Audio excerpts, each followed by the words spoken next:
विद्यार्थी मित्र हो, आज आपण पाहणार आहोत the fall of try 3.2.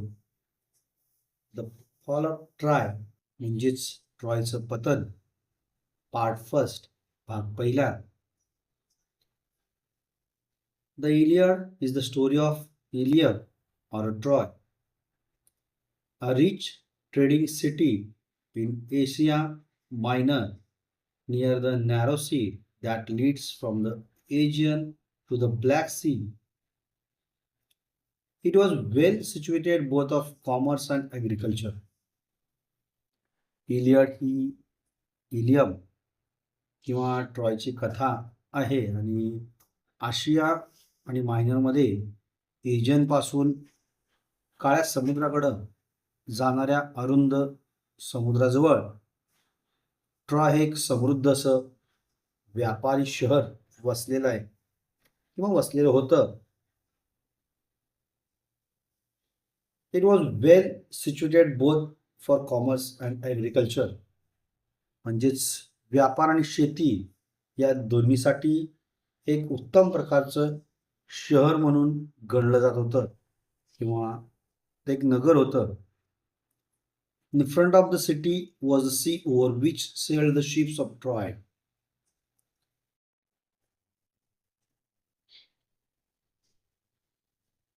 Carrying goods and grain. म्हणजेच काय तर माल आणि धान्य वाहून येणारी जी जहाज आहेत, ट्रॉयची जहाज आहेत, त्या जहाजांचं ज्या समुद्रातून जातात तो समुद्र या शहरासमोर असलेला पाहायला मिळतो. At the back rose the high peak of Mount Ida. पाठीमागच्या बाजूला, मागील बाजूला माउंट इडाचं उंच शिखर असलेलं पाहायला मिळतं.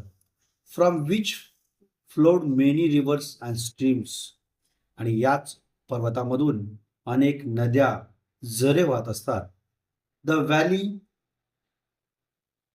Among the hills were well watered and fertile, with corn growing in fertile fields and cattle feeding on the rich grass of the meadows, while sheep fed on the slopes of the hills.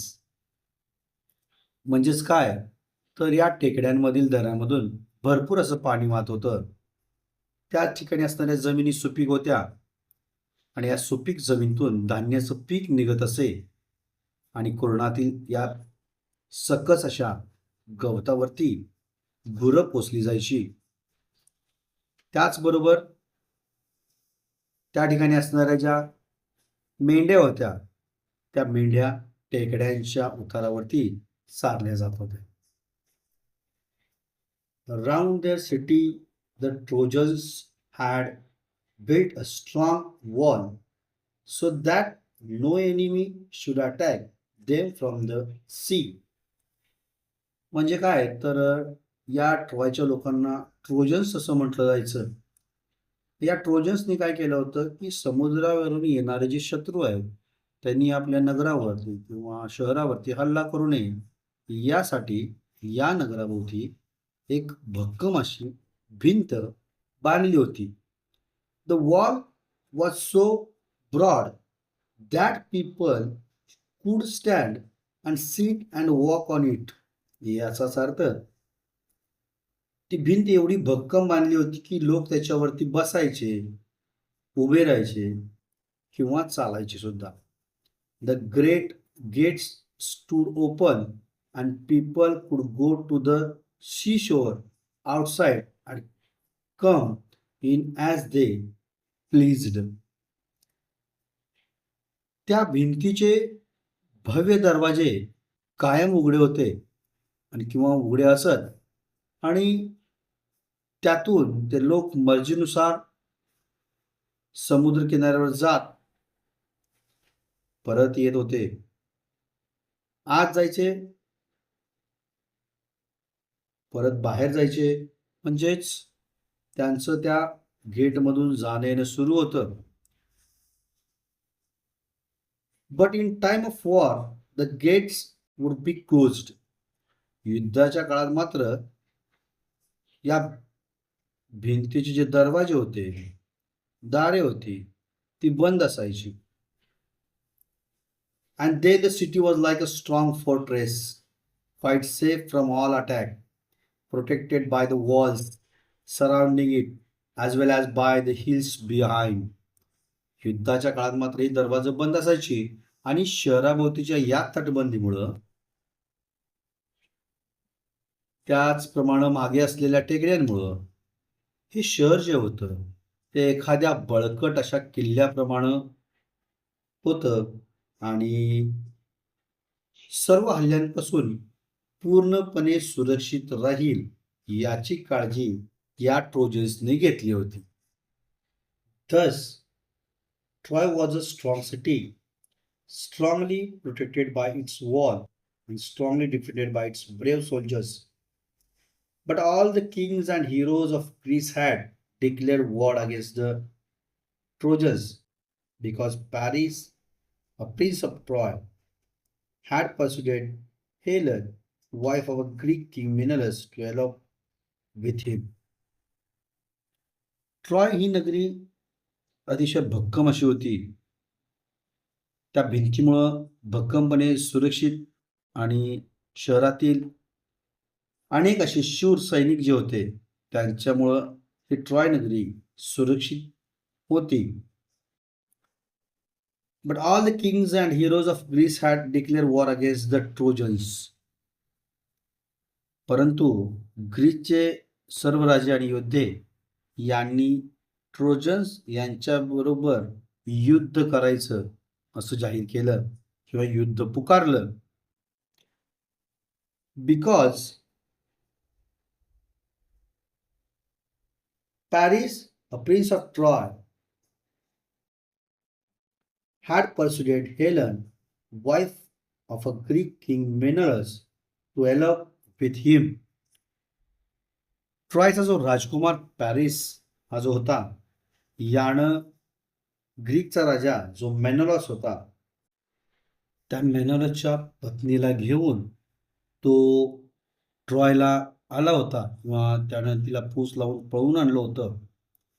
मेनोलसची केलेल्या दुष्कृत्यामुळं ट्रॉयचा सूड घ्यायचा असं Greek लोकांनी ठरवलं आणि त्यांनी युद्ध पुकारलं होतं. He had brought her to Troy. The Greek wanted to take revenge on Troy for the wrong done to Menelaus.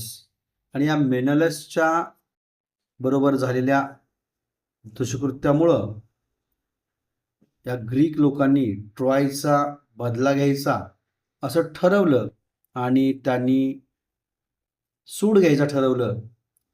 ते जहाजातून समुद्रामार्गे ट्रॉयला आले. They sailed to Troy and laid siege to the city. समुद्रामार्गे ट्रॉयला आले आणि त्यांनी पूर्ण शहराला वेढा दिला. सेज म्हणजे वेढा देणं.